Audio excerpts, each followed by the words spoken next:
అక్రమంగా phone tapping కేసులో A1 నిందితుడిగా ఉన్న మాజీ ఐపీఎస్ అధికారి ప్రభాకర్ రావును సిట్ విచారిస్తుంది. ఫోన్ ట్యాపింగ్ కేసులో సిట్ దర్యాప్తు వేగవంతం చేసింది. ప్రభాకర్ రావు మూడో రోజు కస్టడీ విచారణ జరిగింది. హార్డ్ డిస్క్లు, క్లౌడ్ అకౌంట్లు, జీమెయిల్ అకౌంట్ల గురించి ఖాతాలపై ఫోకస్ చేసిన సిట్ గూగుల్, యాపిల్ డేటా కోసం సిట్ ప్రయత్నాలు ఆయా కంపెనీలకు తాకీదు జారీ చేసినట్టు సమాచారం.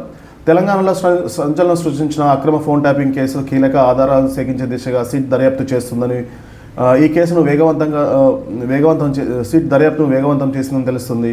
ఈ క్రమంలోనే ప్రధాన నిందితుడిగా ఉన్న ప్రభాకర్ రావును సిట్ అధికారులు మూడో రోజు కూడా కస్టడీకి తీసుకుని విచారిస్తున్నారు. సిట్ దృష్టి సారించిన అంశాలు దర్యాప్తులో భాగంగా ట్యాపింగ్ కోసం ఎలాంటి సాంకేతిక పరికరాలు, కిట్లను ఉపయోగించారు, ట్యాపింగ్కు ఎవరు ఆదేశాలు ఇచ్చారు, పబ్లిక్ డేటా ట్యాపింగ్ను ఎలా నిర్వహించారు, దీనికి లిఖితపూర్వకమైన ఆదేశాలు ఎవరు ఇచ్చారా, మౌలికంగా ఇచ్చారా అనే అంశాలపై సిట్ ప్రశ్నల వర్షం కురిపిస్తున్నట్టు సమాచారం.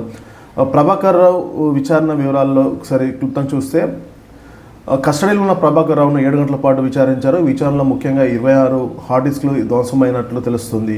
అధికారులు ఈ ధ్వంసమైన హార్డ్ డిస్క్ల గురించి అలాగే వాటి రీప్లేస్లో 7 కొత్త హార్డ్ డిస్క్లను గురించి మరోసారి ప్రశ్నించినట్టు తెలుస్తుంది. అంతేకాకుండా ప్రభాకర్ రావు ఉపయోగించిన ఐక్లౌడ్ 5 జీమెయిల్ ఖాతాలపై కూడా సిట్ ఫోకస్ చేసినట్టు సమాచారం.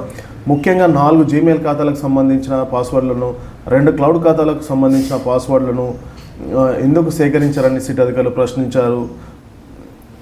ప్రభాకర్ అమెరికా ఉన్న సమయంలోనే ఒక డివైస్లో లాగిన్ అయి ఐక్లౌడ్ ఖాతా సమాచారాన్ని విశ్లేషించే పనిలో ఒక డివైస్లో లాగిన్ అయినట్లు ఐక్లౌడ్ ఖాతా సమాచారాన్ని విశ్లేషించే పనిలో అధికారులు ఉన్నారు. ఆ ఐక్లౌడ్ ఖాతా ఓపెన్ అవుతే దానిలో మరింత సమాచారం లభించే అవకాశం ఉందని సిట్ భావిస్తుంది. అంతర్జాతీయ సహకారం కోసం అభ్యర్థన. ఈ కేసులో దర్యాప్తు భాగంగా ఫోరెన్సిక్ సైన్స్ ల్యాబొరేటరీస్ నుంచి సమాచారాన్ని రిట్రీవ్ చేయడంతో పాటు గూగుల్, యాపిల్ కంపెనీల నుంచి కూడా కీలకమైన డేటాను సేకరించడంపై సిట్ దృష్టి సారించింది.